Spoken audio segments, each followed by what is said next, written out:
আসসালামু আলাইকুম আন্টি আপুরা, তোমরা সবাই কেমন আছো? আল্লাহর রহমতে ইনশাল্লাহ সবাই ভালো আছো। আমরাও আল্লাহর রহমতে তোমাদের দোয়ায় ইনশাল্লাহ সবাই ভালো আছি, আলহামদুলিল্লাহ। তো মাছেরা ঘুমায় কিভাবে দেখো, যখন মাছেরা ঘুমায় একদম শান্তভাবে নিচে থাকে। আর ওই যে বড় দুইটা মাছ, ওই মাছ দুইটা একদম মানুষ যেভাবে ঘুমায় কাইত হইয়ে, ওই মাছ দুটো এইভাবে কাইত হয়ে ঘুমায় মানুষের মতো। আর সবাই এখন নিরিবিলি ঘুমাইতেছে। আমি আস্তে আস্তে ভিডিও নিচ্ছি যেন টেন না পায়। সব মাছ স্থিরভাবে আছে, যখন ঘুমায় একদম লড়াচড়া করে না, চুপচাপ থাকে, বোঝাই যায় যে ঘুমায়। তারপরে সানিমের কচ্ছপ ছিল তিনটা, একটা কচ্ছপ মারা গেছে, দুইটা কচ্ছপ আছে। আর আমি একটু পানি দিয়ে দিছি, একটা গাছ দিয়ে দিছি, একটু ডেকোরেশনটা চেঞ্জ করে দিছি মাছের জায়গাটা। এখানে ওর বাঁশ গাছও দিয়ে দিছি তিনটা, কিছু বলে না আমাকে, একা একা আমি একটু চেঞ্জ করছি। তারপরে তোমাদের সাথে একটু হালকা পাতলা একটু ছোটোখাটো একটু রান্না আজকে শেয়ার করছি। আর তোমরা কেমন আছো, কীরকম আছো? আমাকে সবাই এত এত সাপোর্ট দিচ্ছ, এত এত ভালোবাসা দিতে আছো, আমি অনেক খুশি তোমাদের উপর, অনেক। তোমাদের কমেন্ট পড়ার সময় আমার অনেক ভালো লাগে। আর যারা যারা বলছো যে আন্টি একটু ফলো দিয়ে আসেন, লাইক কমেন্ট করে আসেন, আমি কিন্তু যে কয়জন বলছো আমার চোখের সামনে যার যার কমেন্ট আসছে, আমি কিন্তু সাথে সাথে যাইয়া ফলো দিছি, প্লাস আমি কমেন্টও করছি, লাইকও দিয়ে আসছি। বলতে পারবা না যে আমি দিনে, আমি কিন্তু দিছি। আর হলো, আর একটা কথা হইলো, আজকেও তোমাদের সাথে একটা কথা বলবো। সেটা হলো, আগামীকালকে আমি আবার কোথায় যাচ্ছি, আমরা সবাই পারলে বলো কোথায় যাব? কোনো জায়গায় ঘুরতে যাব না, কিন্তু কোথায় যাব একটু পারলে বলবা প্লিজ, দেখবো কার কথা হয়। অবশ্যই অবশ্যই বলবা।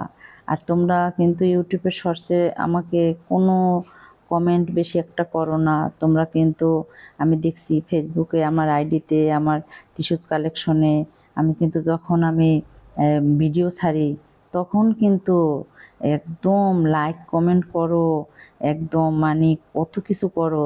আর ইউটিউবের শর্টসে কিন্তু ওই একটা দুইটা কমেন্ট করো। আমি বলছিলাম আমি ইউটিউবের শর্টসে নতুন নতুন ভিডিও ছাড়ি, তোমরা বেশি বেশি কমেন্ট করবা, তোমরা বেশি বেশি আমাকে ফলো দিবা, কমেন্ট করবা।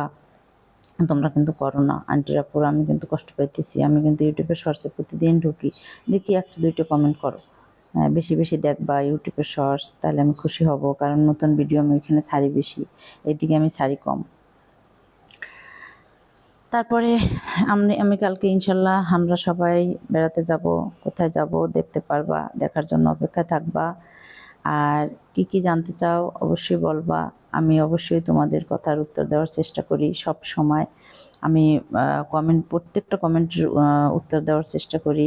এরকম আমার মনে হয় না প্রতিটা কমেন্টের অ্যান্সার কেউ করে। জানো না তুমি, অ্যান্সার করতে যে আমার অনেক কষ্ট হয়, কারণ অনেক কমেন্ট, অনেক অনেক কমেন্ট।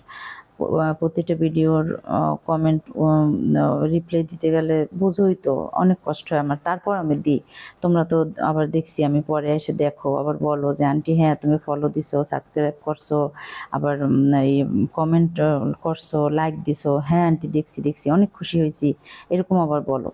তো সানিমের জন্য একটু চিংড়ি মাছ ভাজি করছি অল্প একটু।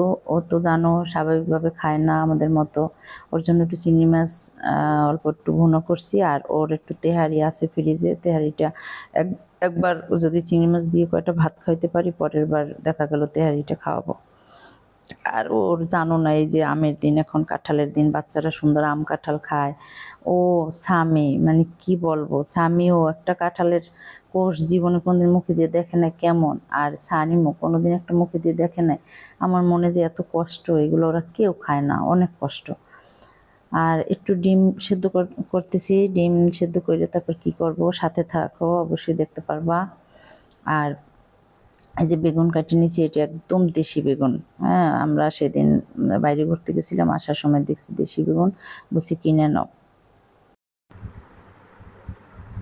ডিম সেদ্ধ করতেছি, ডিম সেদ্ধ করে ডিমটারে তেলে ভাজবো, ভাজার পরে তারপরে ওই যে বেগুন দিয়া সুন্দর করে একটু ভুনো ভুনো করবো। আমি তোমাদের সাথে আজকে শেয়ার করব। ডিমটা আগে এই যে একটু তেলে ভাজে নিলে তাহলে তো তোমরা জানো সবাই এটা একটু টেস্ট হয়। আর অনেকে দেখছি না ভাজে ডিম দেখছি এগুলো করে, আমার কাছে ওটা ভালো লাগে না। তেলের উপর একটু হালকা ভাজি করে নিলে তাহলে একটু টেস্টটা একটু বাড়ে।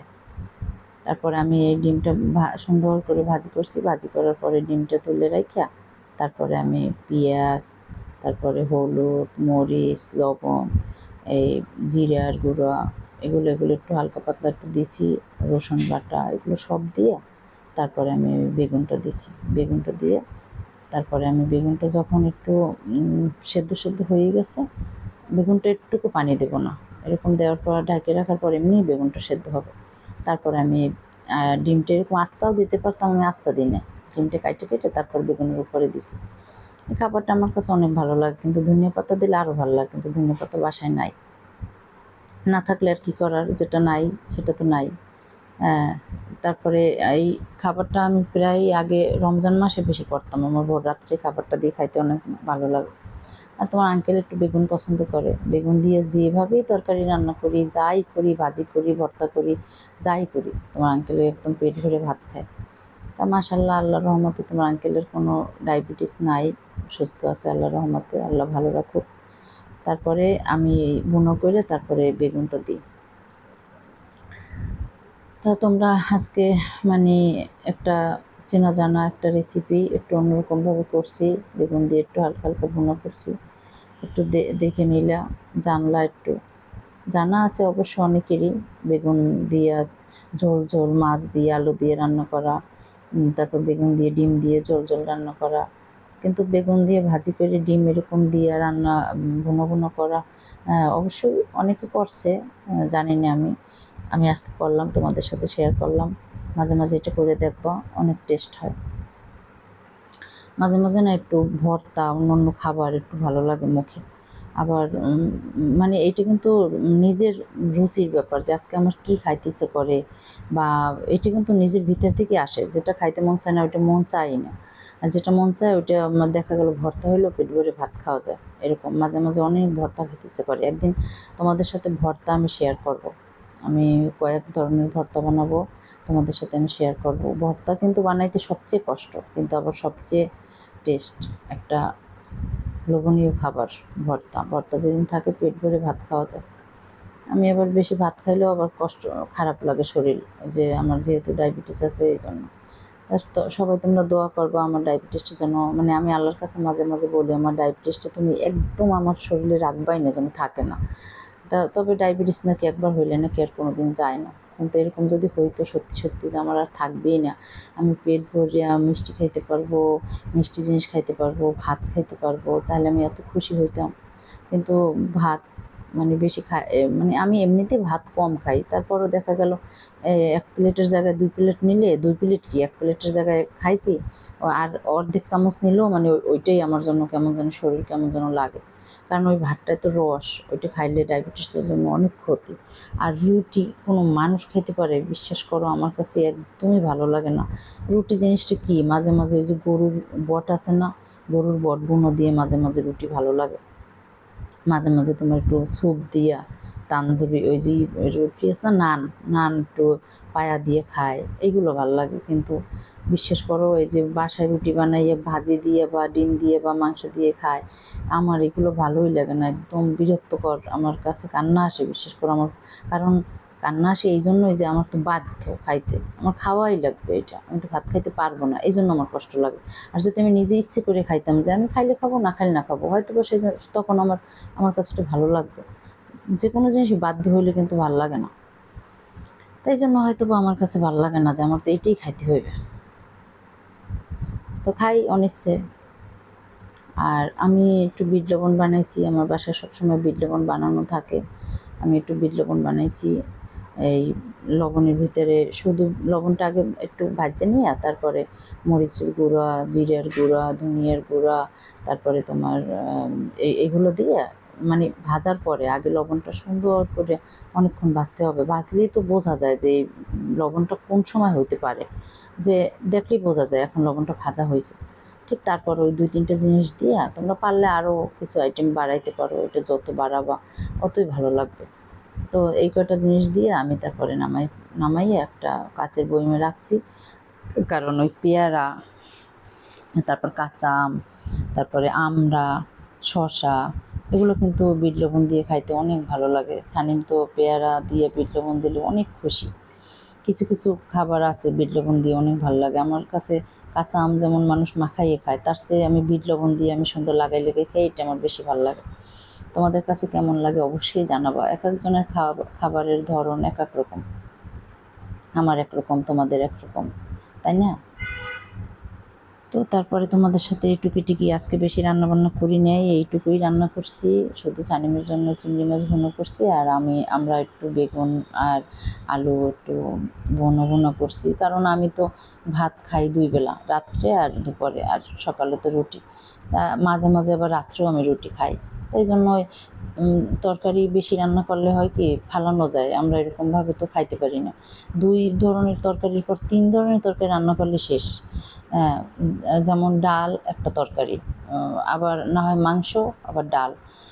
আবার যদি মনে করো 3 ধরনের তরকারি রান্না করি, তখনই আমার এই তরকারি ফালানো যায়। 2 ধরনেরটা রান্না করলে আমার সুন্দর মতো আমরা একদম খাইতে পারি। আবার তো আছেই, তুমি তো জানোই এখন আমের দিন, কাঁঠালের দিন, এগুলো দিয়ে তো আমি সবসময় ভাত খাই। আমি সবসময় পছন্দ করি আম দিয়ে ভাত খাইতে। আবার কাঁঠাল দিয়েও আমি খাই। কাঁঠালটা আমার যে কত পছন্দ, কিন্তু কাঁঠাল আমার কি পছন্দ জানো? কাঁঠাল পছন্দ এই যে বড় বড় মস্কা গল্লা আছে না, আমাদের ওদিকের মানুষ বলে গল্লা, আর এদিকে বলে কোষ। তা বড় বড় মস্কা গল্লা মানে টাটকা কোষ, ওইটা মানে একদম শক্ত থাকবে, মানে কসকস করবে একদম কামড় মারলে। ওইগুলো আমার এত পছন্দ, কিন্তু লোদা লোদা আছে না, ছোট্ট ছোট্ট কোষ, লোদা লোদা, আমি আর সারা জীবন না খাইতে পারলে আমি খাবো না। আমার কিন্তু কাঁঠাল অনেক পছন্দের, কিন্তু আমি ওই লোদা লোদা খাইতেই পারি না। আর তোমার আঙ্কেল কাঁঠাল কিনতে গেলে ওই লোদা লোদাগুলোই একদম কেনে, ওইটা কিনতে পারে না। এই জন্য কাঁঠাল আর তরমুজ আমি যদি কিনি না, তরমুজটাও লাল হয় আর কাঁঠালও একদম ওই আমি যেটা চাই ওইটাই পাই। আর তোমার আঙ্কেলে তরমুজ আর কাঁঠাল আনলে সে ওদিক থেকে আসি, মানে একটু ভয়ে ভয়ে বলে, দেখো এটা মনে হয় ভালো হবে। আমি বলি জীবনও না, আমি তোমাকে চ্যালেঞ্জ করে বলতে পারবো এটা জীবনও ভালো হবে না।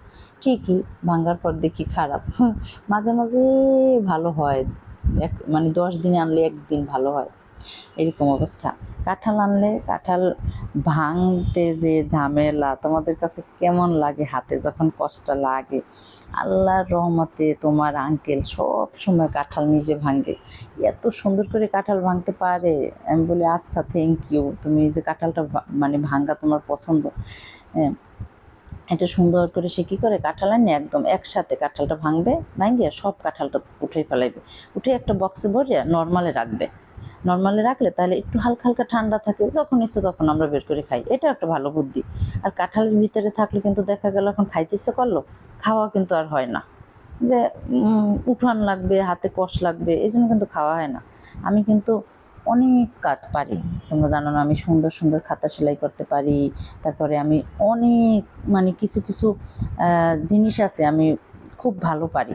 সংসার সাজাই গুছিয়ে রাখতে পারি, মানে পরিপাটিভাবে একটা সংসার আমি গুছিয়ে রাখতে পারি। আমি রান্না পছন্দ করি, রান্নাঘর সাজাই রাখি। তারপরে আমি অন্য অন্য অনেক কিছুই আমি বানাইতে পারি।